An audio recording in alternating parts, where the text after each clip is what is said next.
Bien, donc vous êtes aujourd'hui présent pour cette conférence autour de ce qu'on appelle l'intuition. Alors comme je l'ai précisé, je vais parler davantage aujourd'hui de l'état intuitif.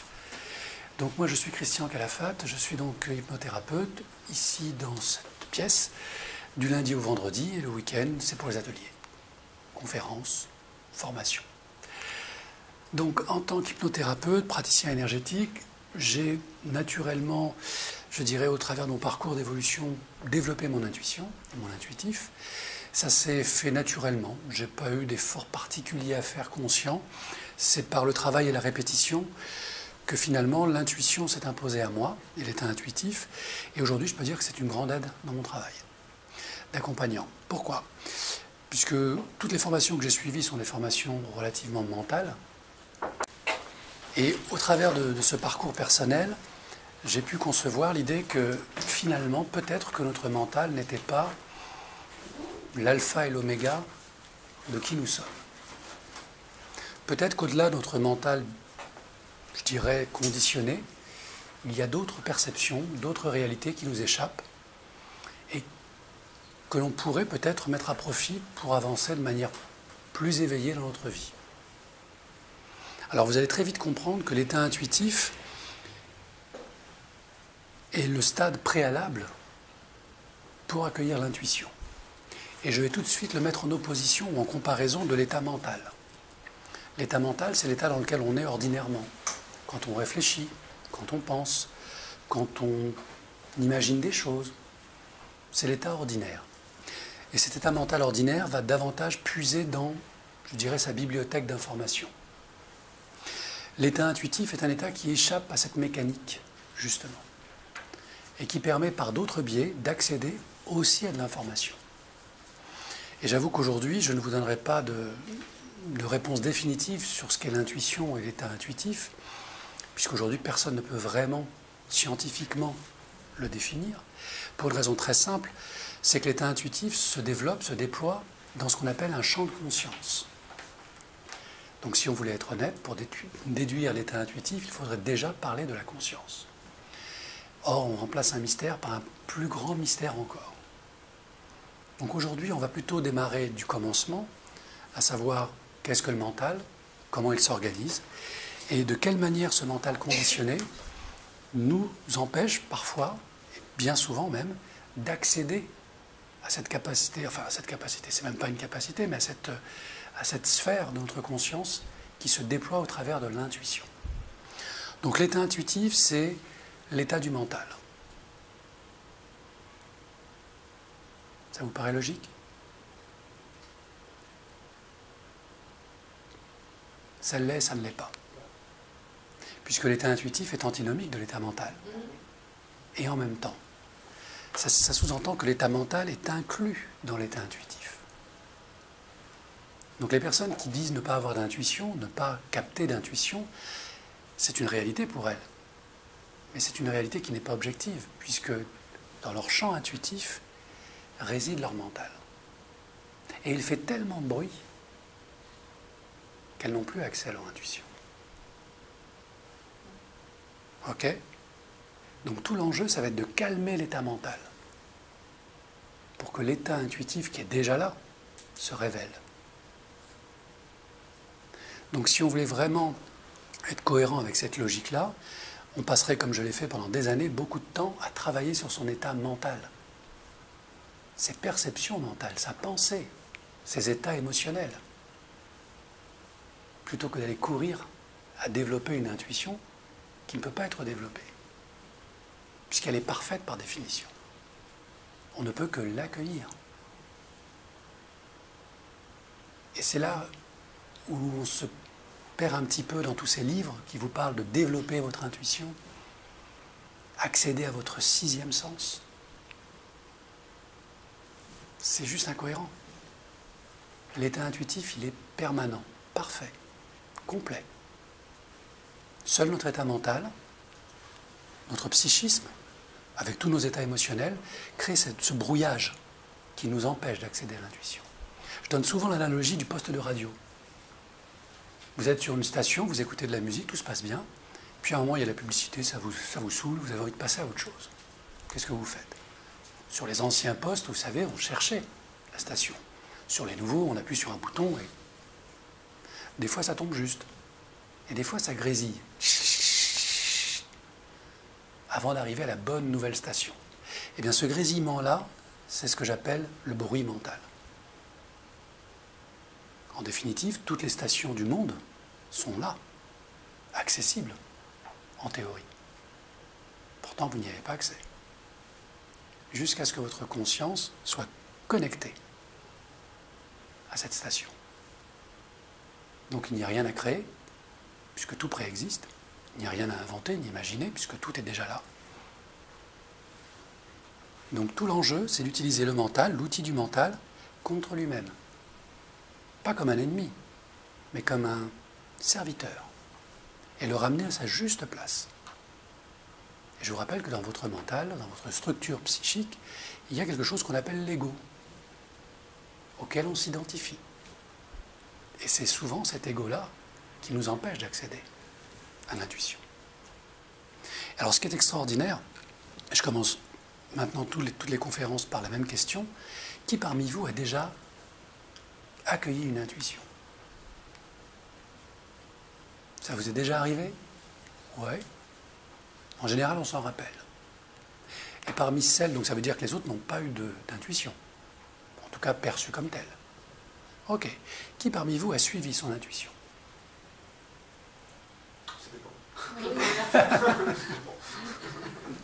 Eh oui.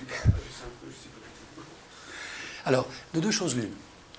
Si vous suivez votre intuition, comment ça se passe?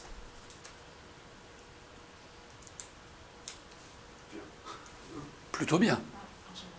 En général. Si vous ne suivez pas votre intuition, comment ça se passe? Si je me suis. Bravo. C'est exactement ça. L'intuition, elle est parfaite. Elle est une compilation parfaite de vos besoins, de vos attentes, de vos désirs, de vos expériences, de tout ce que vous avez déjà travaillé de manière consciente et inconsciente. Et l'intuition est une synthèse de tout ce travail-là. Ça vous est livré sur un plateau. C'est tellement parfait, tellement juste, que votre ego va vite se saisir de cette information générale, prétendre que c'est lui qui l'a trouvée, mais comme il n'y comprend rien, il va très vite la disqualifier. En disant non, c'est trop facile, non, c'est pas possible, non, ça ne marchera pas. Bizarre, hein? On est dans un champ de conscience complet qui nous livre de l'information en permanence. Heureusement, on ne capte pas tout, ça serait insupportable pour le mental. Mais le peu qu'on capte, parfois c'est parfait. Pour nous, hein, sur notre chemin de vie. Eh bien, quand on a ce cadeau-là, une fois sur deux, 7 fois sur 10, on va disqualifier ce cadeau. Parce que notre ego sait mieux que cette information étrange. Ok. Ça soulève un des points les plus difficiles de l'intuition. Et on en reparlera tout à l'heure. Donc là, je vais simplement vous présenter comment fonctionne, en gros, notre cerveau. Ce n'est pas un cours de neurosciences, hein, je ne suis pas neurologue non plus, mais je vais vous donner quelques clés. Je vais vous donner aussi une définition de l'intuition. Alors cette définition, elle n'est pas de moi, bien sûr, c'est une définition académique, mais les personnes qui ont défini l'intuition ont tout compris de l'intuition. Parce que cette définition, elle est précise, et pour moi, elle est sublime. Je vous expliquerai pourquoi après. L'origine supposée de l'intuition, on a déjà commencé à aborder le sujet, un champ de conscience bien plus vaste que notre mental ordinaire, son impact dans nos vies, certains l'ont déjà vécu, d'autres pas encore, et le mystère de l'état intuitif, dont on a commencé à lever le voile en expliquant que le brouillage, le bruit mental, pouvait empêcher cet accès et cet accueil. Ensuite, on fera des exercices de relaxation via la respiration. Je vous inviterai à créer une bulle de libération mentale. Donc là, on est en PNL, hypnose, ça se mélange un peu. Mais vous allez utiliser un outil qui est phénoménal, qu'on appelle l'imagination. Donc vous allez utiliser votre imaginaire pour créer cette bulle, cette sphère de libération mentale et émotionnelle. Parce que c'est l'occasion, puisque vous êtes là, de commencer à expérimenter le calme mental. pour vivre ça, il va falloir que vous éteigniez l'incendie mental, l'incendie émotionnel. Et c'est seulement après qu'on accède à l'état intuitif. Et seulement après qu'on perçoit ou pas des intuitions. Sachant que l'intuition, c'est une information qui est cohérente, pertinente, c'est-à-dire qu'elle vient au bon moment, à la bonne intensité. On ne peut pas la déclencher à volonté. On peut juste être en état d'accueil. Si vous n'êtes pas en état d'accueil, il y a fort à parier que beaucoup d'intuitions sont passées, et elles sont passées. Alors, il y a deux phénomènes que moi j'ai pu expérimenter au niveau de l'intuition. Il y a l'intuition que l'on accueille parce qu'on a travaillé sur soi, et qu'on a libéré ce mental de ses blessures, de ses peurs, de ses émotions incapacitantes. Et il y a un autre état de l'intuitif, ou de l'intuition, qui est spontané.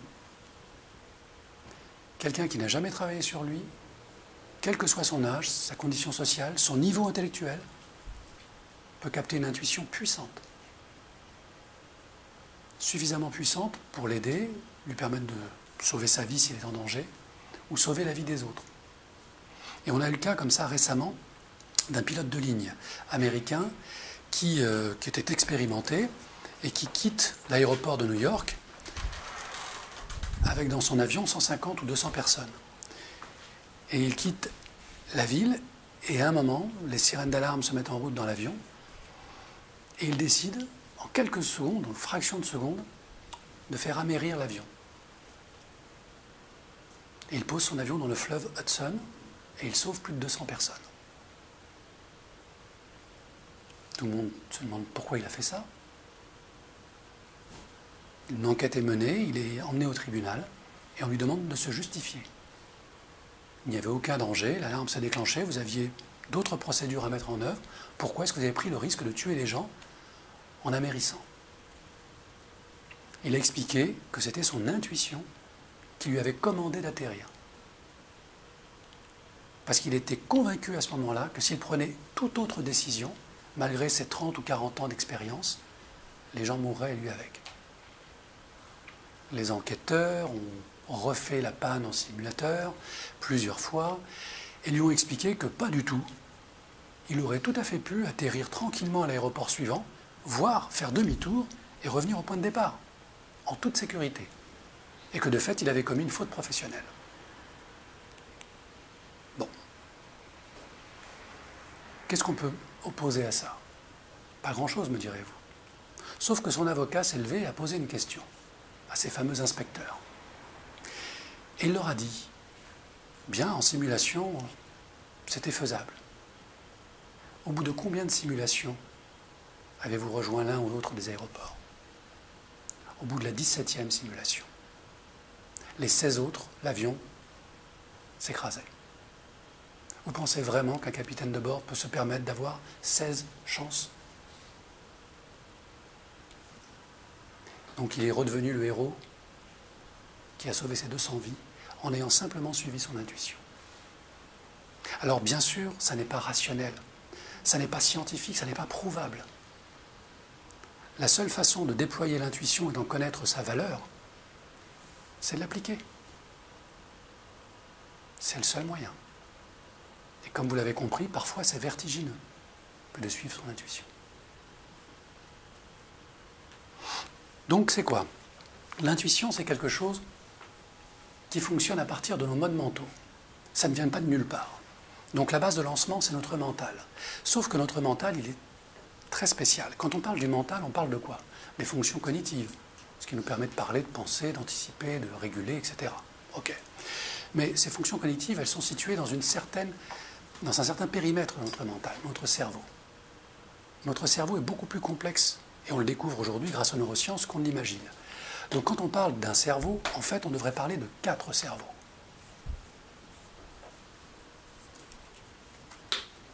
Bizarre autant qu'étrange. Déjà qu'avec un, j'ai du mal. Pourquoi, mon Dieu, je vais me prendre la tête avec 4 cerveaux? En fait, parce qu'on n'a pas le choix. On est architecturé comme ça. Le cerveau le plus connu, c'est le cerveau reptilien, ce qu'on appelle les territoires reptiliens. Vous le connaissez, ce territoire?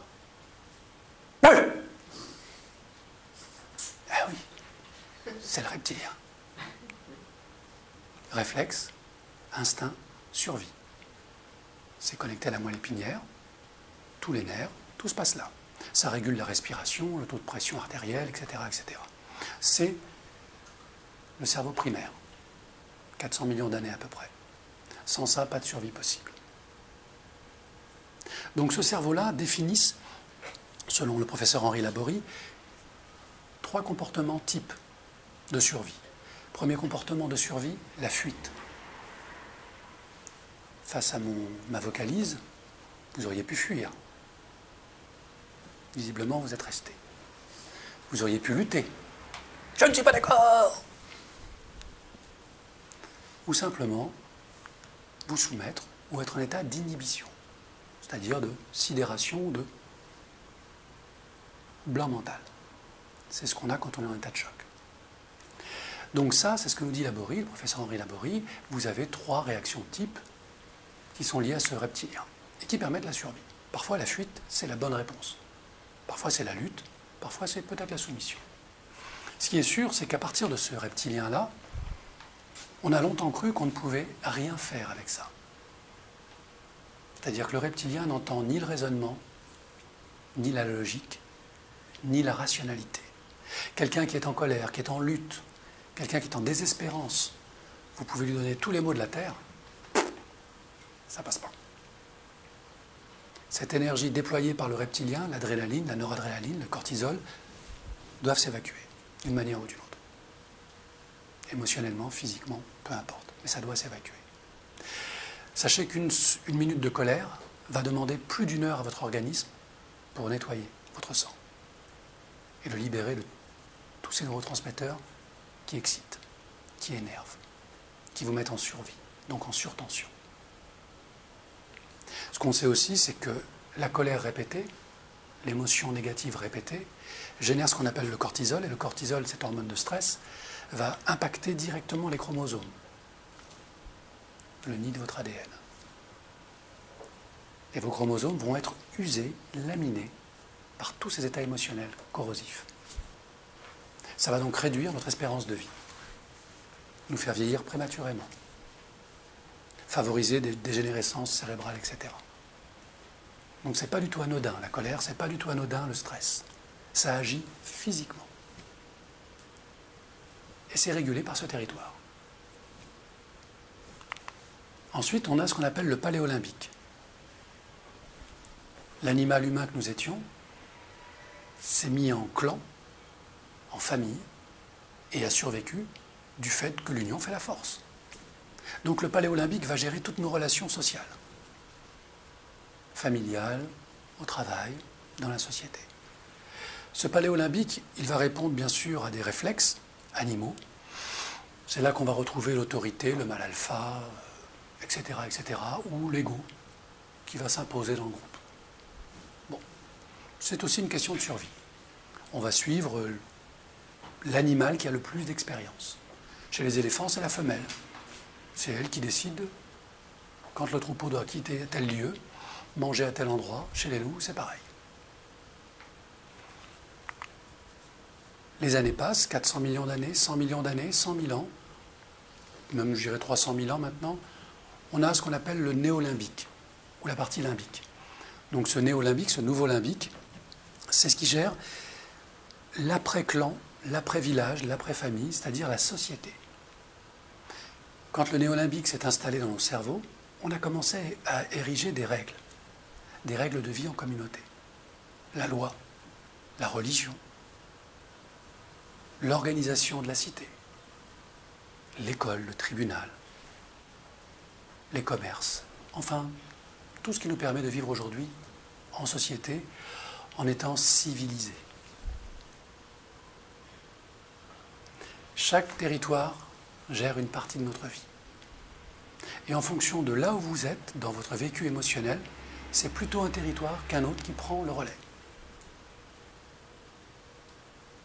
Donc, ce qui est très difficile, c'est que quand on est en mode raisonnable, et que pour X raisons, on a réveillé l'alarme de votre reptilien, il est très difficile de s'auto-raisonner. Car comme je vous l'ai dit, il ne comprend rien, lui.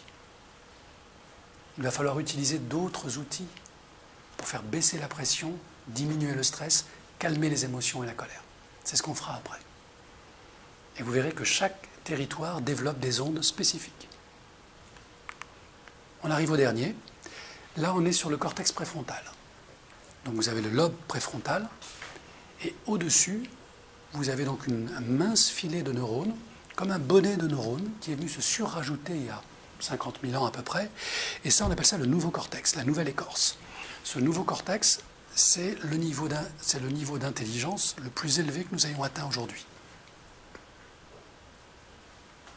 Comme nous sommes en société, comme nous avons appris des choses, enseigné des choses et découvert des choses de nous-mêmes et de la nature, il a fallu que la nature nous ajoute encore une couche supplémentaire de neurones.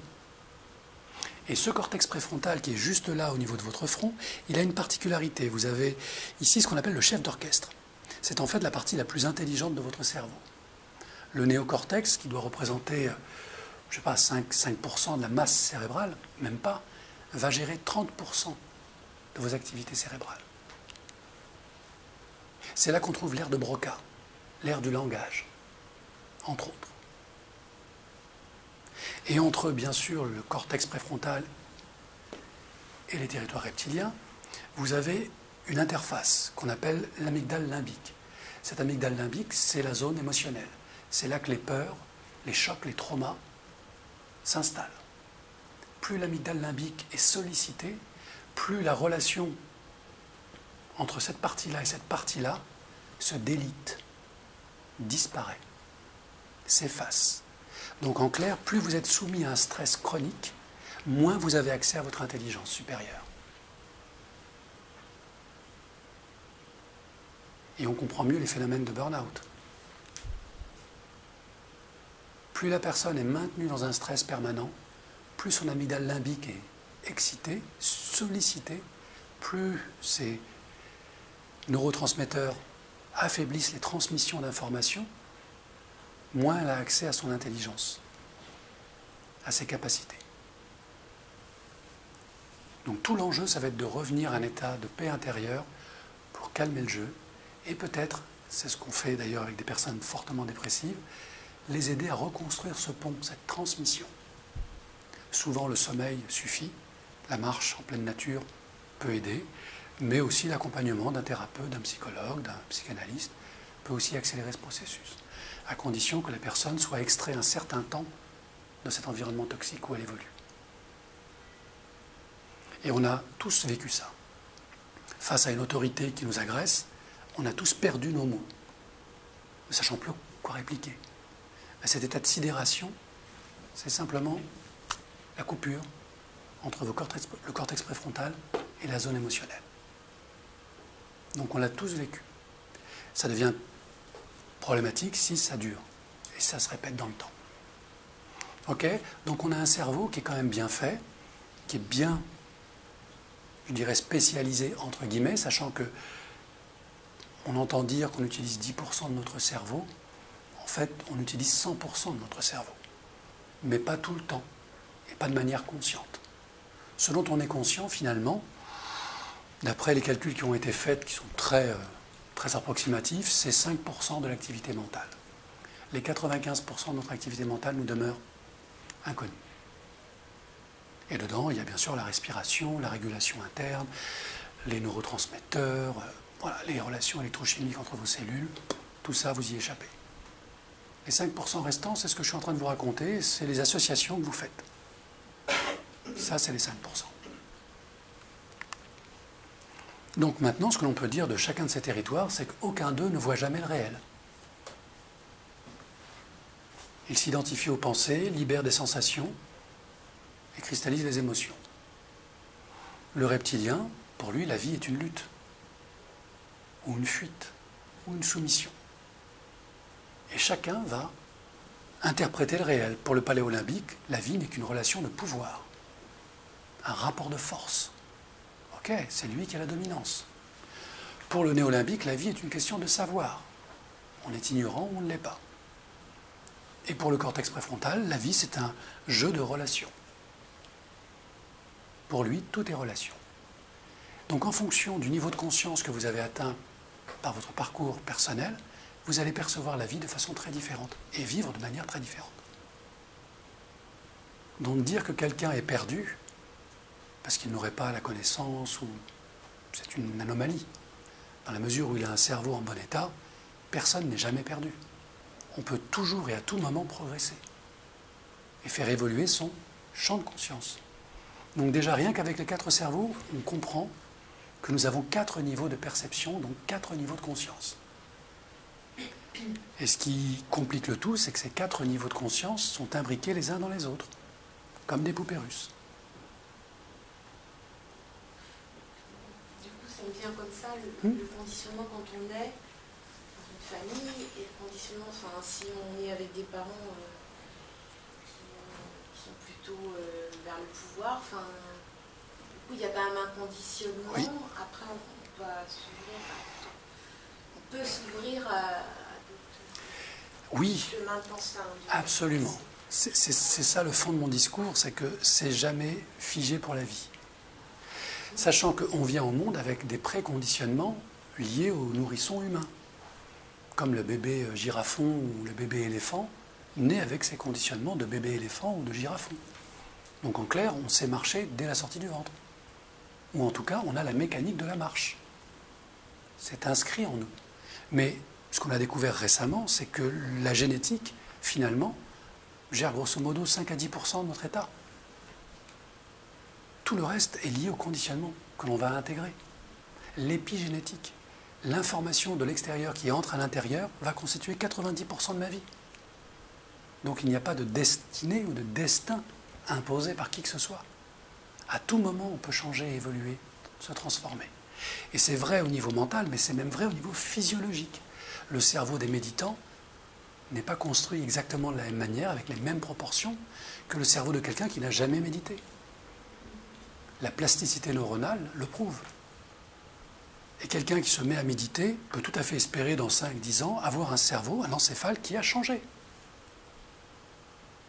Avec un cortex préfrontal beaucoup plus développé et beaucoup plus présent dans sa vie. Ça aussi, ça a été monitoré. Donc si ces choses-là vous intéressent, bien sûr, allez sur Internet, vous verrez, il y a énormément d'informations, de vidéos, de scientifiques qui expliquent ça très bien. Nous, à notre humble niveau, ce que l'on sait, c'est ça. Enfin, ce que l'on sait, que l'on croit savoir.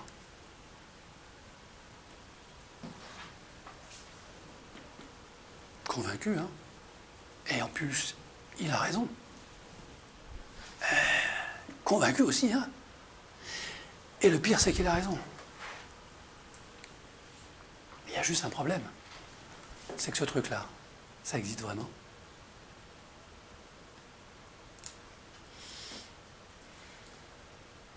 Ce petit dessin montre simplement toute la complexité de notre perception du monde. Personne d'entre nous, moi y compris, n'a accès au réel. La réalité est partagée. C'est une convention. Et je ne sais même pas si eux existent. Mais ça, c'est spirituel. Si on reste sur le plan purement logique, on va se crêper le chignon, on va se mettre en haine, en guerre, pour quelque chose qui n'existe pas. Mais nos projections constituent notre réalité. Et peu d'entre nous sommes capables de remettre en cause nos croyances, parce qu'elles sont la charpente de notre psychisme. Ça peut être très douloureux de remettre en cause une croyance, parce que c'est tout votre monde qui change. Mais c'est aussi un des vecteurs d'évolution, que de comprendre que vous ne savez rien et que tout reste à découvrir. Et que finalement, l'ignorance, c'est peut-être la plus grande des connaissances, pour qui veut bien s'ouvrir à cette compréhension-là. Et pourtant, on nous conditionne pour savoir, être parfait, maîtriser. Mais maîtriser quoi? Savoir quoi? Ça? C'est un peu court, jeune homme. Alors, pourquoi ça marche? Ça marche simplement parce que notre cerveau, notre mental conditionné, va créer des ressentis. Et notre ego va s'identifier à ces ressentis. Le réel, l'imaginaire, pour le cerveau, c'est pareil. En gros, s'il y a des ressentis, c'est OK. C'est acceptable. C'est tellement vrai qu'on va les s'entasser dans des salles de cinéma pour voir des films, pleurer, rire, avoir peur. Alors qu'en fait, on ne fait que regarder la projection d'un rayon lumineux sur une toile blanche. Et il n'y a même pas de vrais humains sur la toile. Juste des images. Et pourtant, ça ne nous empêche pas d'avoir peur, de pleurer et de rire. Donc les ressentis créent bien notre réalité. Et parfois même, ce que l'on perçoit peut nous transformer. Comme quand on lit un livre passionnant. On ne sait pas pourquoi, quelque chose en nous l'accueille et dit « Tiens, ça, waouh !» Ce sont juste des lettres, des mots, des phrases sur un bout de papier. Donc on comprend mieux comment notre réalité se construit. Et ce que les neuroscientifiques ou la physique quantique a mis en évidence, c'est qu'en fait, si on cherche vraiment la réalité, il faut aller chercher plutôt de ce côté-là.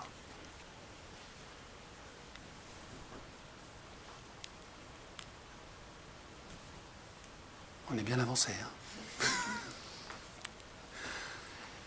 Le néant.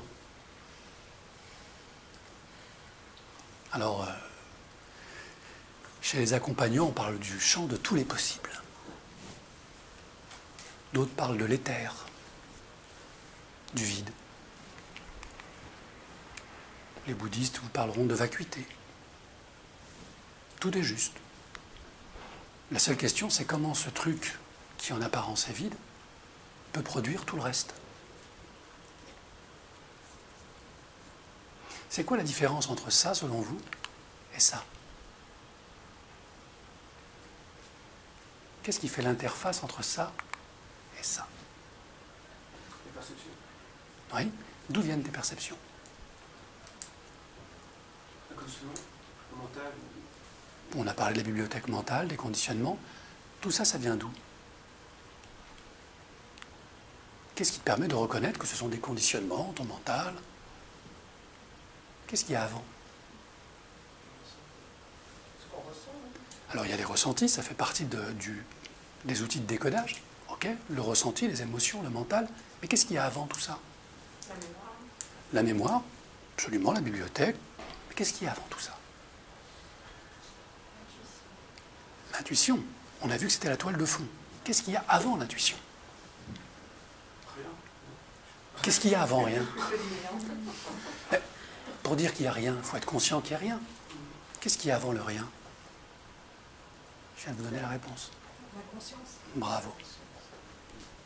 Ce qui nous fait passer de ça, hop là, hop, si tu veux bien revenir, à ça, c'est juste la conscience. C'est tout bête, hein? C'est tellement évident qu'on ne le voit même pas. Mais oui, parce que la conscience, elle est invisible. Et pourtant, elle est agissante, en permanence. Votre ordinateur, vous avez l'écran. Mais vous ne voyez pas tout ce qui se passe derrière, à chaque fois que vous cliquez. C'est le même principe. Votre conscience est en toile de fond. C'est elle qui fait tout. Qui vous donne vos perceptions, vos compréhensions, vos ressentis, vos mémoires. C'est elle qui fait tout ça. Et qui fait émerger en fonction du moment, de votre intérêt, de votre état émotionnel, de votre feeling, si on reprend les termes d'Antonio Damasio, en fonction de votre climat mental, la conscience vous dit « Ok, ça c'est ta réalité du moment. » Ah, ça veut dire que je peux changer ma réalité alors, puisqu'elle dépend de mon climat mental, de mon feeling et de ma conscience. Ben, la réponse est oui.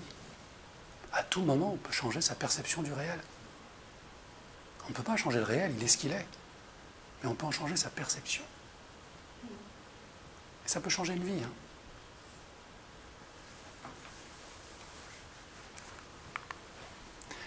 Définition de l'intuition. Selon l'Académie française, la connaissance directe, immédiate, spontanée, jaillissante donc qui ne passe jamais par un raisonnement logique, qui est le résultat d'un long travail inconscient. Donc, extrait du dictionnaire d'Alain Ray, 1908. Que nous dit cette définition précise de l'intuition? C'est direct, immédiat, spontané. On n'a fait aucun effort. C'est jaillissant, c'est-à-dire que ça s'impose à nous. Et ça ne passe jamais par un raisonnement logique. Ben zut alors. J'ai fait 20 ans d'études pour ça. Super. Mais c'est pas perdu. C'est aussi le résultat d'un long travail inconscient. Ah, donc j'ai peut-être pas perdu tout mon temps.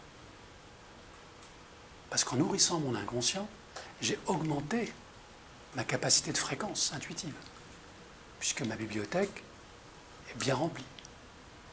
Comment on nourrit son inconscient? Avec la méditation, par exemple? Très bonne question. Alors, comment moi j'ai nourri mon inconscient? Très jeune, en achetant des bouquins auxquels je ne comprenais absolument rien. De psychanalyse, de psychothérapie, de sciences, de neurosciences, d'astrophysique. Je n'y comprenais rien. Et je les lisais. Et je les trouvais géniaux. Je ne sais pas. C'est un élan. Ça vient de l'intérieur, on ne sait pas. Un truc nous intéresse et on se plonge dedans. Et en s'immergeant dans cette chose-là, on se révèle à soi-même. C'est ça le processus. Alors chacun doit trouver son ikigai, cette passion intérieure, qui devient une réalité extérieure. Je ne peux pas vous la transmettre, elle est en vous. Donc Alain Ray a inscrit cette définition de l'intuition dans un dictionnaire où l'intuition, le mot intuition, ne figurait pas. Pourquoi? Parce que le mot intuition a été éjecté, on va dire, de la conscience collective en France à partir du 15e, 16e siècle, lorsque la révolution des Lumières est apparue et que la science a émergé. Et on a considéré que l'intuition était une chose improuvable, non scientifique, impalpable, et qu'elle n'avait pas sa place dans cette révolution des savoirs. Il aura fallu attendre Jules-Henri Poincaré, un génie mathématique, un philosophe et un historien des sciences, pour que l'intuition revienne dans le dictionnaire. Eh oui, Jules-Henri Poincaré, un homme passionnant, un génie, et qui a expliqué à tous ceux qui voulaient bien l'entendre que s'il en était là, c'est parce qu'il écoutait son intuition. Que ça n'avait rien à voir avec ses connaissances, rien à voir avec ses compétences. Tout ce qu'il a découvert, et il a découvert énormément de choses, il a aidé à la découverte de la radioactivité, il a aidé M. Hertz à faire ces fameuses ondes hertziennes, il a été d'un apport scientifique colossal. Humble, réservé, professeur, au Collège de France, il a écrit des bouquins fabuleux, dont la moitié des gens ne comprenaient rien. Albert Einstein s'est inspiré des travaux mathématiques de ce génie. Sans lui, pas de relativité restreinte ni générale. Et c'est lui, Jules-Henri Poincaré, un scientifique fondamental, qui a dit, si vous voulez que je rentre à l'Académie française, vous devez mettre le mot intuition dans votre dictionnaire. Sinon, je ne rentre pas à l'Académie française. Et c'est son ami Bergson, le philosophe, qui lui avait demandé de rentrer. C'est pour vous dire l'importance, non seulement du mot, mais de sa résonance. Et c'est tout le défi auquel nous invite l'intuition. L'intuition nous invite à arrêter de raisonner, pour commencer à raisonner. C'est un changement d'état. On coupe le mental et on écoute son cœur. Et c'est la résonance du cœur qui fait le boulot. Pas là-haut. Et c'est très compliqué parce que nous sommes des êtres, entre guillemets, rationnels et formatés comme ça. C'est une vraie révolution intérieure que de se dire je peux lâcher les certitudes de mon mental, faire confiance à mon cœur et lâcher, accueillir ce qui est. Alors je vous le dis comme ça, sachez simplement qu'aux États-Unis, c'est écrit d'ailleurs dans le livre que j'ai édité là, Accueillez votre intuition, vous avez l'Institut HeartMath qui a combiné les sciences et les connaissances des neurosciences et du cœur, et qui s'est rendu compte que notre cœur percevait l'information quasiment une demi-seconde avant notre cerveau. 40 000 neurones à peu près dans le cœur. 3 cerveaux, émotionnel, intuitif, analytique, plus les 4 zones, 4 territoires. Eh bien, cet institut a démontré, avec des étudiants pendant de longues années, que finalement le cœur percevait l'information bien avant le cerveau. et avant même que l'information apparaisse sur l'écran d'ordinateur. Il y a même donc une capacité d'anticipation que le cœur a et que le cerveau n'a pas. Surprenant, bluffant, mais a priori fonctionnel. Donc intuition, ça veut dire quoi? C'est un mot qui vient du latin scolastique, qui a donc un préfixe, un radical et un suffixe. In, ça signifie ce qui est caché, à l'intérieur, ce qu'on ne connaît pas, ce que nous appelons l'inconscient. Et comme par hasard, inconscient commence par in. Tui, c'est le jaillissement, c'est la force motrice, c'est ce que les Chinois appellent le qi, la force de vie, c'est ce qui permet à l'information cachée d'émerger. Et tio, en français sion, c'est simplement l'information cachée qui se révèle et qui résout la thématique, la problématique du moment. Caché, jaillissant, résolution. Résolution, solution, etc. Équation, tout ça, ce sont des termes de mots qui résolvent des problématiques. Donc ce que veut nous dire le mot intuition, c'est faites confiance à ce qui est à l'intérieur de vous,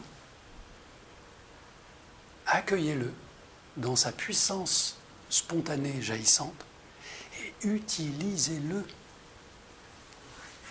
Parce que la réponse est cachée dedans.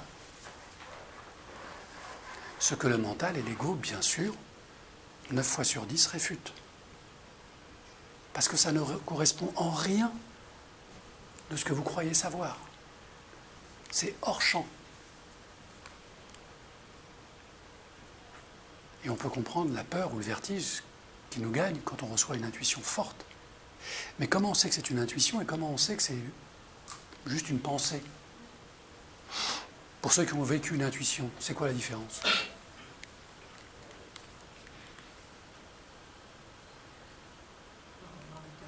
C'est très intense, c'est quelque chose qu'on ne contrôle pas en fait. C'est amusant, hein? C'est très intense. On ne le contrôle pas. Pourquoi tu as mis ta main sur ton cœur? Parce que ça vient de là. Parce que c'est vibrant. Parce que ça prend tout le corps, tout l'être. L'intuition, ce n'est pas une pensée qui reste au niveau de la sphère mentale. Ça vous inonde complètement. C'est pour ça qu'on ne peut pas passer à côté. Et qu'on ne peut pas la confondre avec un raisonnement logique qui a été long, laborieux. Rien à voir avec tout ça. C'est immédiat, puissant, spontané. Et ça vous envahit complètement. Et quand on n'écoute pas, on n'est pas bien. Parce qu'on va contre le... Enfin, je ne sais pas si on peut dire contre nature. Mais si, tu peux le dire. Ouais, Parce que notre vraie nature, elle est intuitive. Puisque c'est l'état de nature de notre conscience. Qui, par définition, elle est totalement intuitive. Puisqu'elle n'a pas de mots, elle n'a pas de cerveau, elle n'a pas d'ego. Ça vous semble clair? Est-ce qu'il y a des questions par rapport à ça? Je fais synthèse, hein, puisque c'est juste un atelier, une conférence. Le détail, bien sûr, c'est dans le livre. Mais déjà, est-ce que par rapport à ça, il y a des questions? Non, pas spécialement? L'intuition, est-ce que ça enclenche forcément une action? Ben, on l'a bien entendu, hein. Des fois oui, des fois non. Alors, il y a action externe et action interne. Je m'explique. Bien souvent, quand on refuse l'intuition, on va refouler l'intuition. C'est une action interne, d'auto-sabotage. Et puis des fois, il y a action externe. Waouh, c'est super ce truc-là, je vais le faire. Et on le fait. Oui, mais ça ne veut pas dire entre les bonnes et on dit les bonnes et mauvaises intuitions. Alors l'intuition, elle est parfaite en elle-même. Oui, L'information qu'elle contient, elle peut être bonne ou mauvaise. Mais ça, c'est le contenu, c'est pas le contenant. Eh oui. On rentre dans une pièce, on rencontre quelqu'un, on dit « Ouh, j'ai une mauvaise intuition. » Ok, mais vous avez reçu l'intuition. Après, le contenu est différent. Oui. Des fois, c'est juste « Waouh, c'est ça. » Puis des fois, c'est « Ouf, barre-toi. » Eh oui, mais c'est toujours de l'intuition. Oui, mais ça ne va pas toujours dans une intuition qui arrive comme ça, qui vient du cœur. On fait une action. C'est pas forcément que ce qu'on aura fait, ça va ça va être super chouette, où on peut rencontrer, en fait, pour apprendre des choses. Enfin, moi, je le vois comme ça. L'intuition, si elle arrive et qu'on fait quelque chose, c'est, après que ce soit bien ou pas bien, c'est pour faire avancer. Enfin, c'est ça, exactement. C'est effectivement ça. C'est un levier de progression pour soi. L'intuition, elle est parfaite par rapport à la circonstance dans laquelle vous vous trouvez. ouais. La même intuition 3 jours avant, 5 jours après, ça ne donne pas du tout les mêmes résultats. Elle est là parce que c'est le bon moment. Et ça crée une inflexion sur votre chemin. C'est suffisamment puissant pour ou vous faire douter du choix que vous avez fait, du choix de vie, du choix de personne, du choix de... Mais c'est suffisamment puissant pour vous faire remettre en dynamique. Après, libre à vous de continuer sur votre chemin ou de dire non, non, j'écoute mon intuition, je lâche ce truc. Je le sens bien, mon corps n'est pas d'accord. Dès que je rentre dans ce boulot, tous mes verrous se ferment. Ok, votre intuition, elle vous dit barre-toi. Et vous, vous dites je vais quand même essayer. Ah oui, vous pouvez, hein, c'est pas un problème. Votre intuition ne vous empêche pas de vivre. Mais elle vous alerte. Et plus que ça, elle vous donne une autre voie. Elle vous donne des indices. Elle ne donne pas toujours des réponses, mais elle vous donne des indices. Et les indices sont souvent physiques. C'est-à-dire qu'elle vous transmet l'information, ok, vous vous dites ok, je vais tester pour voir. Vous testez, puis d'un seul coup, tous vos chakras s'ouvrent. Oh, qu'est-ce que je suis bien là. Putain, mais pourquoi j'ai pas fait ça plus tôt? Vous avez la confirmation de l'éclairage qui vous a été donné. Mais vous avez votre libre arbitre, qui est au niveau de la sphère du mental et de l'ego. Et lui peut totalement rejeter l'intuition. Votre intuition vient de votre conscience. Par définition, votre conscience est intuitive et donc sage, et donc elle vous laisse faire. C'est parfois en se plantant qu'on apprend. Donc pour la conscience, c'est gagnant-gagnant. Vous suivez l'intuition qu'elle vient de vous transmettre. Vous progressez, votre conscience progresse, tout le monde est content. Vous ne suivez pas du tout l'intuition. Vous vous plantez, vous souffrez, vous revenez en arrière, vous recommencez. La conscience, elle apprend toujours. Hein. Pour elle, c'est gagnant-gagnant. En français, donc on peut dire qu'on a une intuition. On peut dire aussi des fois qu'on a un pressentiment. Alors, le pressentiment. Alors, je suis un peu gêné avec ce mot-là, parce que le pressentiment, il peut puiser dans l'imaginaire, il peut puiser dans l'inconscient collectif, il peut puiser dans la généalogie familiale, il peut puiser sur notre état de santé, notre état cérébral. On est encore un petit peu à la frontière du mental. Mais parfois, il y a des pressentiments qui sont des formes d'intuition. Mais je dirais que c'est le petit bout de la lorgnette de l'intuition. Parce que comme on l'a vu, l'intuition, elle s'impose à nous. Elle n'est pas en prédigestion ou en pressentiment. Elle est totale, pleine et entière tout de suite. Mais un pressentiment peut préparer le terrain d'une intuition. C'est un peu subtil, hein, mais on est à la frontière. Eh non. Dans pressentiment, il y a sentiment. L'intuition ne fait pas de sentiment. Elle n'a pas d'ego, elle n'a pas d'émotionnel. Elle est une information pure, directe, immanente. Le pressentiment peut passer par un raisonnement, une réflexion, une analyse. C'est donc du mental, c'est de la fonction cognitive. Mais on se fait des fois avoir. J'avais le pressentiment de ça. Oui, ça veut dire que, quelque part, tu y as pensé de manière consciente. Tu l'as peut-être oublié. Et puis quand la chose est arrivée, tu te dis « Oh merde, j'avais le pressentiment qu'il ne fallait pas y aller ». Oui, d'accord, donc tu y as pensé avant. Tu as pressenti ce que finalement tu vis. Ça vous rappelle rien, ça? Je vis ce que je crée. Bouddha disait « Vous vivrez vos pensées ». Prenez bien soin de vos pensées puisque vous allez vivre dedans toute votre vie. C'est comme la préoccupation. Continuez à vous préoccuper et vous vivrez dans vos soucis. Le philosophe disait « Anticiper un malheur, c'est le vivre 2 fois. » Si vous voulez continuer après quelque chose, continuez. Est-ce que ça va vous aider? Certainement, vous allez apprendre beaucoup de choses. Mais pendant que vous apprenez, vous ne vivez pas. Vous apprenez. Tout ça, c'est subtil, hein, je conçois. Mais on est dans cette logique-là. Le tout pouvoir de l'intellect, c'est l'équivalent d'un enfant qui est à peine entré à la maternelle comparé à un génie. Ça, c'est notre mental. Plein de bonne volonté, ignorant au possible, mais qui se croit extraordinairement puissant. Ça, c'est l'ego. Alors, du coup, moi, il y a une question qui me vient parce que, comme en même temps on dit ce qu'on crée, comment faire la différence à certains moments entre ce que nous envoie le mental comme signal et ce que nous envoie l'intuition? Parce qu'au final, on peut très bien, par exemple, voilà, je sens que non, ça va mal se passer ce week-end, je ne vais pas y aller. Finalement, ça peut être le mental qui, effectivement, voilà, qui parasite. Et puis, ça peut être aussi une intuition, effectivement. Enfin, du coup, comment... Alors, la grande différence entre les deux, et c'est un peu le repère que j'ai aujourd'hui, mais je ne vous dis pas que c'est la vérité, hein, mais ce repère que j'ai remarqué, c'est que l'intuition, elle est vraiment, c'est ressenti, c'est physique. Ça ne se borne pas uniquement au niveau mental. C'est vraiment tout le corps qui participe. Et si tout mon corps me dit « Ouh, ce truc-là, c'est même pas la peine », ça, c'est de l'intuition. Souvent. Si ça reste dans la sphère mentale, « Oh non, j'ai déjà connu ce genre de truc, ce mec, oh, cette situation », c'est du mental. On se prête quelque chose. Et malheureusement, 9 fois sur 10, ce qu'on avait prévu se réalise. On s'ennuie, on perd son temps, on s'énerve, on est insatisfait. Ben oui, parce qu'on l'a déjà préfabriqué, ça. Et dans le corps, c'est-à-dire... Dans le corps... Dans le corps, quand l'intuition elle est positive, c'est tout le corps qui s'ouvre. C'est une lumière intérieure. Tout disparaît. On est dans l'intuition. On est immergé là-dedans. Ça dure une fraction de seconde. Certains appellent ça une grâce, une épiphanie. Peu importe.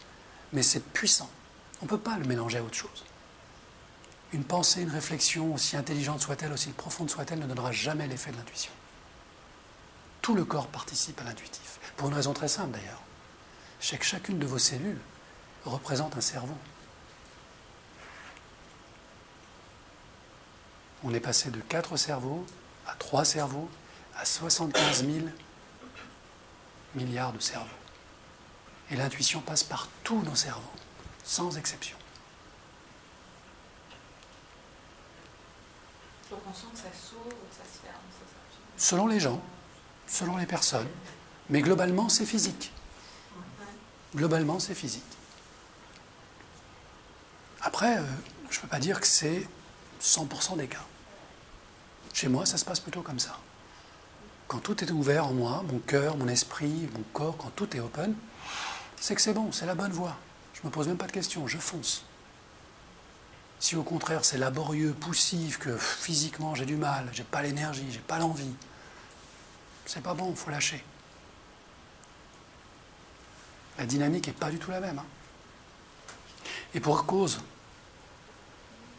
les ondes cérébrales qui vont activer et mettre en œuvre votre intuition ne sont pas les mêmes. On passe la plupart de notre vie dans nos ondes bêta, l'état de veille ordinaire. Bêta, c'est pas très joli comme... mais ça veut bien dire ce que ça veut dire. On passe 80% de nos vies dans les ondes bêta. Quand on dort, on descend en alpha puis en θ. Quand on médite profondément, on peut aller en delta, des ondes très très basses. Et paradoxalement, il y a un moment, quand on rêve par exemple, on peut passer des ondes delta aux ondes gamma. On est à 0,2 Hz, poup, poup, et on passe en ondes gamma. C'est le sommeil paradoxal. C'est les 30 minutes, 90 minutes dans lesquelles on rêve quand on rêve. Et ce qui est encore plus paradoxal, dans ces ondes gamma, qui sont hyper puissantes, qu'on n'a pas en état de veille, sauf à travailler son état intuitif. Ces ondes gamma nous permettent d'accéder à ce qu'on appelle des rêves lucides. Des rêves lucides. Est-ce qu'il vous est arrivé de rêver et de savoir que vous rêviez? Oui. C'est juste impossible sur le plan neurologique. Quand on dort, il nous est impossible d'être conscient de quoi que ce soit. Sauf quand les ondes gamma se manifestent et que se déclenche ce qu'on appelle le rêve lucide. C'est un état modifié de conscience qui nous confirme que la conscience existe. Puisque le mental dort, que le corps est immobilisé, et pourtant, je suis conscient que je suis en train de rêver. Mieux encore, je peux modifier le cours du rêve. Waouh, c'est quoi ce truc? C'est l'état de conscience modifié qui fait appel à votre niveau de conscience. Et dans ce niveau de conscience qu'on appelle le sommeil hypnagogique ou l'état hypnagogique, vous avez accès à toutes vos intuitions. Et c'est exactement cet état-là qu'il faut atteindre idéalement pour accueillir ces intuitions. Or, ça se passe la plupart du temps pendant le sommeil.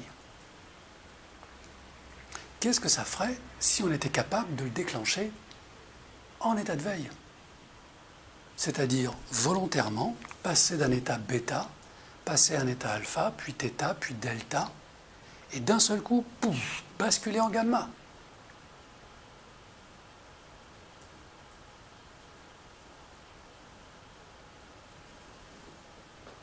C'est la seule chose qu'on puisse faire, développer son état intuitif. Et ça, on sait le faire. Nous avons les techniques pointues qui permettent de le faire. Donc l'état hypnagogique qu'on atteint avec la méditation de pleine conscience, avec l'hypnose de pleine conscience. On peut l'atteindre aussi par la prière. On peut l'atteindre par la souffrance. Surprenant, mais ça m'est arrivé. Donc c'est un état qui est préconçu pour nous aider à accéder à un autre niveau d'information. Certaines femmes l'atteignent lors de l'accouchement. Ça arrive, quand la souffrance est trop forte. Et elles ont des états de grâce. Boum. C'est en fond d'écran. C'est toujours là. Donc nos ondes cérébrales sont multiples, elles travaillent toutes en même temps. Et ordinairement, l'onde bêta travaille un peu plus que les autres, elle fait un peu plus de bruit. Et c'est le bruit de nos pensées. Mais dès qu'on lâche nos pensées, qu'on part dans la lune, qu'on sommeille un peu, hop, on change d'onde. C'est comme un instrument de musique. Développer son état intuitif, c'est apprendre à jouer du cerveau. Eh oui. Et une fois que vous savez faire chanter et jouer votre cerveau à volonté, vous êtes dans un état intuitif. Et ce qui est très étonnant, et c'est ce que je raconte dans le manuel, dans le livre, c'est qu'à un moment, je n'entendais plus mon mental. Le bruit de mes pensées, je n'y avais plus accès. Et c'est très déroutant. Certains appellent ça le zéro mental ou le mental éteint. En fait, c'est le mental sublimé. On est au-dessus du mental. Et c'est très reposant. C'est comme si vous viviez dans une tempête, dans votre bateau de vie, et qu'un jour, à force de travail, vous ayez réussi à fabriquer un petit hélicoptère dans votre bateau, et que vous montiez dans l'hélicoptère, et que d'un seul coup, vous dépassiez les nuages, la tempête, et que vous arriviez en plein soleil, dans le calme. Votre mental est toujours le bateau qui est chahuté par les vagues, mais votre point de conscience, lui, a évolué. Et de là où vous êtes, vous trouvez le chemin pour sortir de cette tempête. Ce que vous ne pouvez absolument pas faire quand vous êtes dans vos vagues. C'est ça l'intuition. Vous aider à changer de plan de conscience.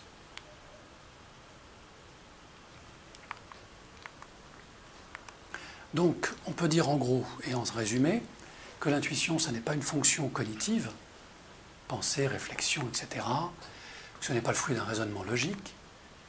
Ce n'est pas un talent ou un don. Tout le monde a accès à l'intuition, valide ou invalide. Ce n'est pas la petite voix intérieure de la pensée réflexive. Ce n'est pas le fruit de la volonté, puisque l'intuition ne peut pas être contrôlée par l'ego et par le mental. Ce n'est pas non plus le fruit du hasard, puisque l'intuition vient toujours au bon moment dans votre vie. Donc c'est un processus qu'on pourrait qualifier presque d'alchimique, qui dépasse le connu et permet l'émergence de la bonne solution spontanément. En clair, l'intuition transforme l'inconnu en l'inconnu. Ce que vous cherchiez pendant des mois, des années, vous y avez accès d'un seul coup. Et tout le défi ne réside plus à avoir la réponse, puisque vous l'obtenez. Tout le défi réside à mettre en œuvre la réponse. Et ça peut demander beaucoup de courage. De changer de vie, changer de métier, changer de pays. Parce que votre intuition vous pilote. Et ça, c'est pas donné à tout le monde. C'est la seule vraie difficulté de l'intuition. C'est de l'accepter, de l'accueillir. Ce que vous appelez la petite voix intérieure, c'est quoi? C'est quand je me parle à moi-même. C'est vrai que ça m'interpelle, ça, Hmm. que vous dites que Ça, c'est ça pas de fait l'intuition. partie de la voix intérieure. Mais non. Mais quand il y a une intuition, il y a bien quelque chose qui est en nous, qui vient d'apparaître. Enfin, Oui. qui vient de... La petite voix intérieure, vous la déclenchez à volonté. Vous êtes dans un endroit, vous écoutez quelqu'un qui vous parle de choses et vous parlez à vous-même. Oh, je m'ennuie. Oh, j'ai soif. Oh, j'ai envie d'aller aux toilettes. Elle est où l'intuition, là? Pourquoi toute petite? Par opposition à la voix normale. Petite voix intérieure. C'est comme ça qu'on l'appelle. Quand je me parle à moi-même. Une grande, on ne pourrait pas dire une grande voix. Si tu veux. Si grand te fait plaisir, Non, va pour grande. J'ai pas de problème avec ça. des fois, quand on distingue, par exemple, le petit soi, l'ego et le grand soi, où il n'y a pas de personne particulière, à ce moment-là, des fois, on dit petite voix, pourquoi pas, mais grande voix, ça peut être. Moi, je dis 4. Toi, tu dis 3. Tout va bien?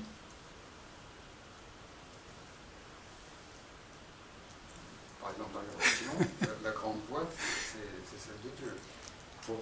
Ah, parce qu'il y a des gens qui entendent la grande voix, alors. Bien sûr. Eh oui. Donc, moi, je dis 4. Toi, tu dis 3. Bon. On est dans le champ de la croyance. Non. La religion, c'est de la croyance. Ce que je veux dire par là, c'est que l'intuition ne passe pas par nos états cognitifs, par nos désirs, nos croyances, nos attentes, notre intelligence, nos limitations. L'intuition transcende tout ça. Vous seriez la personne la plus ignorante du monde, vous pourriez accéder à la plus belle des intuitions et inventer des choses géniales. Petite voix, grande voix. L'intuition est hors de ces schémas-là. Trop réducteur, trop limitatif. Est-ce que du coup l'intuition peut faire aussi son chemin? Parce que, enfin, vous avez parlé de changement de métier. Moi j'ai fait un changement de métier. Ouais, Mais c'est quelque chose que j'avais ouais. intuitivement, Hmm. mais qui est revenu, que j'ai balayé, qui revenait. Eh oui, eh oui. Et à un moment donné, je l'ai fait. Enfin, pour moi, ça Et me depuis semblait évident. Enfin, Et depuis, oui, c'est de ça dont je parlais ce matin dans l'atelier des blessures, c'est qu'on a une voie qui est la nôtre, dans laquelle on est ouvert, heureux, épanoui. Et puis la vie, les circonstances nous en éloignent, pour X raisons. Faut faire plaisir aux parents, faire plaisir à la société, à la religion, que sais-je. c'était pas le bon moment non plus. Enfin, Et c'était peut-être pas le Il y bon a d'autres moment. paramètres. Il y avait d'autres choses à apprendre. oui. Et tout est juste, tout va bien. Et puis finalement, la vie nous ramène progressivement, d'une manière ou d'une autre. Il y a les fractures de la vie, divorce, séparation, chômage, maladie, accident. Puis il y a des fois simplement des prises de conscience. Et l'intuition qui collabore à tout ça. Alors pour les gens qui sont croyants, oui, ils sont guidés, super. Pour les gens qui ne sont pas croyants, c'est leur intuition. Je me sens mieux en étant dans cet environnement-là que dans celui-là. Ben, je vais suivre mon intuition, je vais développer ça. C'est intéressant parce que quand on est de nouveau sur son chemin, c'est là que le bonheur peut s'installer. Tout ce qui nous éloigne de notre chemin, ça s'appelle la souffrance. Donc si notre intuition nous aide à revenir sur notre chemin, alors oui, l'intuition, elle peut être divine. Pourquoi pas? En tout cas, elle est juste, elle est gracieuse. Et elle n'est pas le fruit de nos raisonnements et de nos conditionnements, heureusement. Sinon, on ne ferait que répéter les mêmes erreurs ad vita aeternam. Alors c'est bien ce que l'intuition vient stopper, si on le souhaite. Donc, comme disait Imhotep, tout est conscience. Puisque la conscience est la seule chose réelle, puisqu'elle est la seule à percevoir les représentations et les projections du petit soi, du grand soi, de l'ego, etc., etc. Tout ça, ce sont des mots. La conscience, elle, transcende tout ça. Elle est au-delà des mots. Et après, chacun met ce qu'il veut dans le mot conscience. Certains mettront le divin, d'autres la nature, d'autres la vie. Tout est juste. Mais la seule réalité tangible, c'est la conscience. Donc dans le manuel, j'aborde ces questions-là en insistant dans le premier chapitre sur le principe de la survie et la vie. Alors bien sûr, ces deux principes-là, je ne les oppose pas, bien au contraire, puisque je raconte une partie de mon parcours qui m'a permis justement de quitter, grâce à l'intuition, toute ma période survie. Sans l'intuition, je ne serais pas là aujourd'hui. Moi, je peux dire que l'intuition m'a sauvé la vie, plusieurs fois. Et j'ai eu la chance de l'écouter. Pas toujours, mais à chaque fois que je l'ai écouté, ça m'a sorti de situations dramatiques. Donc pour moi, oui, l'intuition est un outil pour nous ramener à notre vie. Sous-entendu que par la survie, j'ai aussi appris beaucoup de choses. Ça n'a pas été inutile.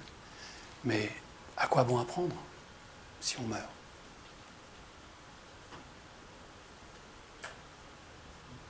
Donc la question c'est, je sors de la survie, je reviens à ma vie, mais je vais quand même mourir. À quoi ça sert tout ça? Il y a un chapitre dédié à cette question-là. Et là, on est en pure croyance. Donc, prenez pas pour argent comptant ce que j'ai écrit, c'est ma croyance à moi. Mais je me suis quand même posé la question. Chapitre 2, je vais aborder d'autres sujets, la conscience, comme je vous l'ai dit, qui est encore plus vaste que l'intuition, en sachant qu'on n'aura jamais épuisé cette question, puisqu'on cherche encore ce qu'est la conscience, d'où elle vient. Est-ce qu'elle est éternelle? Est-ce qu'elle est ponctuelle? Est-ce qu'elle est le fruit d'un ordinateur quantique, univers, holographique? Enfin tout ça, ça fait partie des questionnements. C'est quoi l'intuition? On en a un petit peu parlé, mais là je vais beaucoup plus loin, bien sûr. Qu'en pensent les neuroscientifiques? Donc, dans le manuel, j'explique, enfin je mets à jour des expériences qui ont été faites récemment sur des animaux. Et j'explique en l'occurrence le cas du ver planaire, qui est un petit ver plat d'eau douce, qui a la particularité d'avoir un cerveau, un système digestif, une bouche, des yeux, etc. Donc on est assez proche sur le plan de la biologie. Et en plus, il a donc un cerveau qui est capable d'apprendre. Donc les scientifiques se sont dit, tiens, on va travailler avec ce ver planaire pour étudier la conscience. Alors ce qu'il faut savoir, c'est que le ver planaire dispose de cellules qui se régénèrent. Vous lui enlevez un bout, ça repousse. Vous lui enlevez la moitié du corps, ça repousse. 2/3 du corps, ça repousse. Donc ces néoblastes sont très intéressants pour toutes les chirurgies de reconstruction. Donc on les étudie très sérieusement en ce moment. Sauf que les scientifiques dont je vais parler dans le livre, ils se sont amusés à couper la tête du ver planaire. À lui couper la tête et à lui couper donc son cerveau. Mais avant de faire ça, pendant quelques mois, ils ont enseigné au ver planaire dans un petit labyrinthe comment trouver sa nourriture. Et après plusieurs mois d'apprentissage, le ver planaire allait directement à sa nourriture. Et ensuite, ils l'ont attrapé, ils lui ont coupé la tête. Ces humains, ils sont... C'est pour la science. Est-ce que la tête a repoussé? Non. Eh bien si. Est-ce que le cerveau a repoussé? Ben oui. Si la tête a repoussé, le cerveau a repoussé aussi. Alors ils se sont dit, mais waouh, il est capable de faire repousser sa tête et son cerveau. Bon, ben, puisqu'on l'a formé, là, Johnny, on va le remettre dans le labyrinthe. Ils l'ont remis dans le labyrinthe. 3 jours après, il retrouvait le chemin précis qu'il avait appris pendant 3 mois. Elles étaient où, ces mémoires? Elle était où, sa conscience? C'est ce qui me fait dire que chaque cellule est un cerveau. Mais pas pour les neuroscientifiques. Pas pour les matérialistes. Surtout pas. Tout est dans le cerveau. Si j'enlève le cerveau, plus rien n'existe. Intéressant. Mais faux.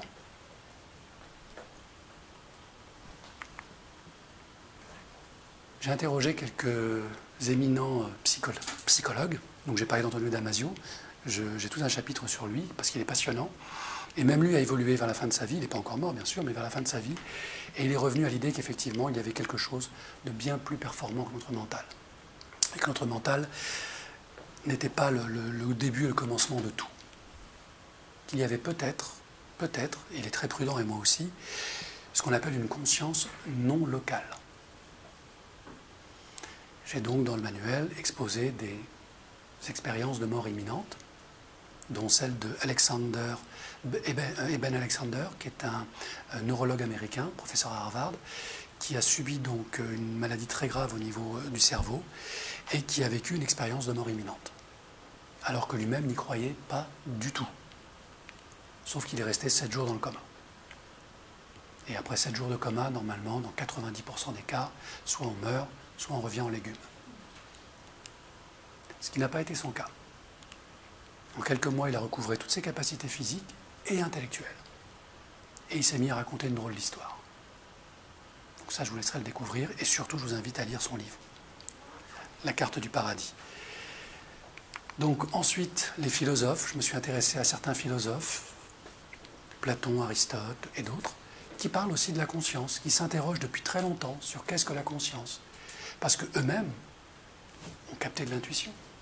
Je parle beaucoup de Descartes aussi, parce que Descartes, je le trouve fascinant. Lui qui était, je dirais, un partisan de la raison pure, puisqu'on en est à dire « je suis cartésien ».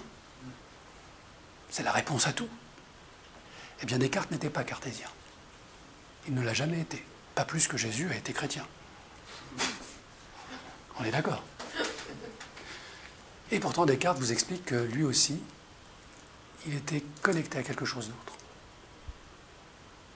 Et que ça le perturbait, ça le questionnait, ça l'empêchait de dormir.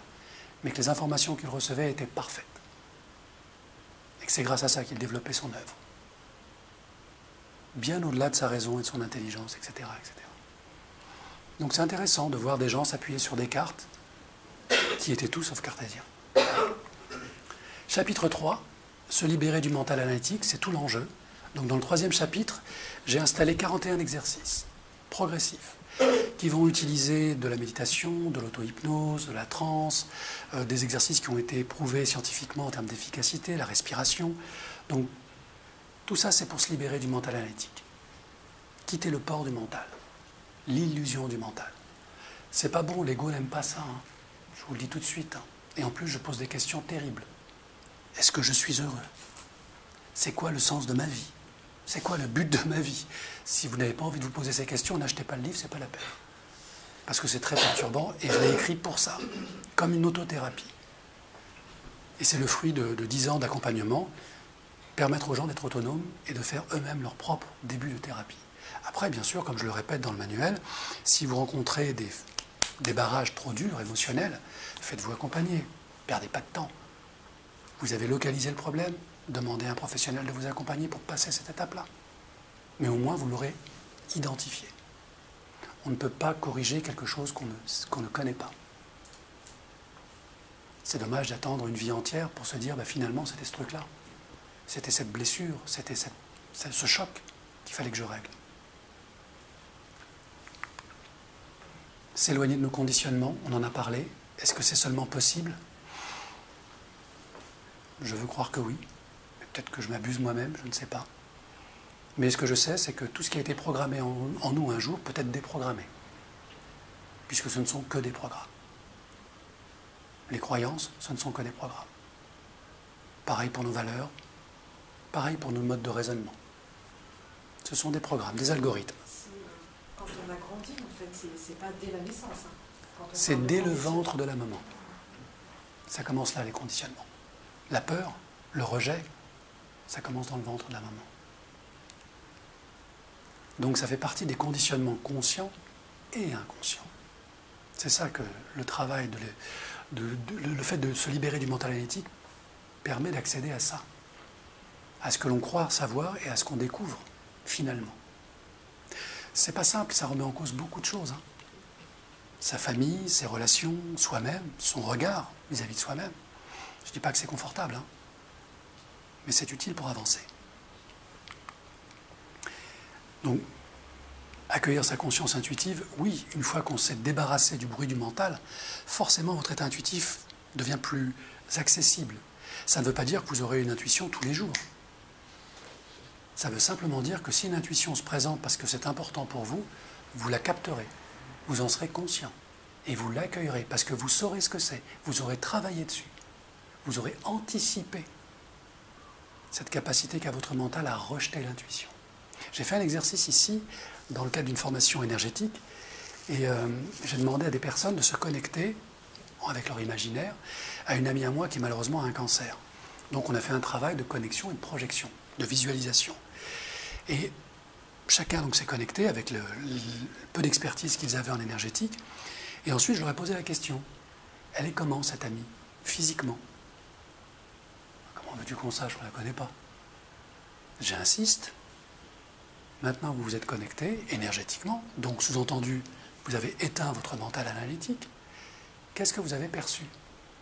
Et au bout d'un moment, il y en a une qui a commencé en disant bah, j'ai cru voir une jeune femme blonde, non mais brune, enfin non, c'est n'importe quoi. Et là, j'étais obligé de la rattraper. Non, non, non, développe. Dis-moi ce que tu as perçu. Ah non, mais c'est n'importe quoi. Dis-moi ce que tu as perçu. Bah, une jeune femme brune, plutôt petite, plutôt joviale. Je dis, bah, c'est le portrait de ma copine. Elle est comme ça. Une bonne nature, toujours en train de rire, brune, petite, effectivement. C'est elle.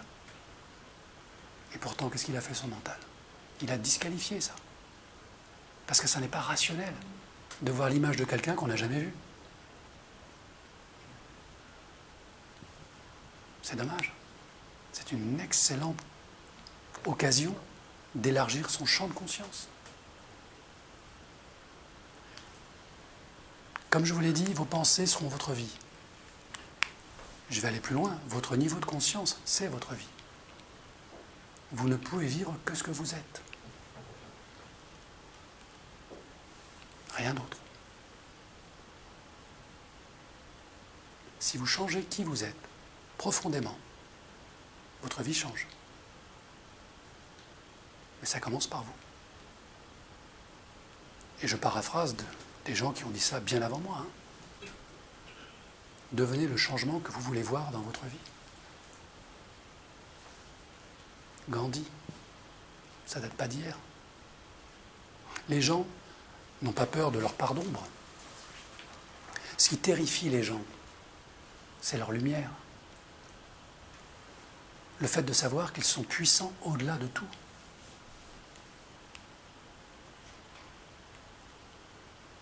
C'est ça qui nous effraie.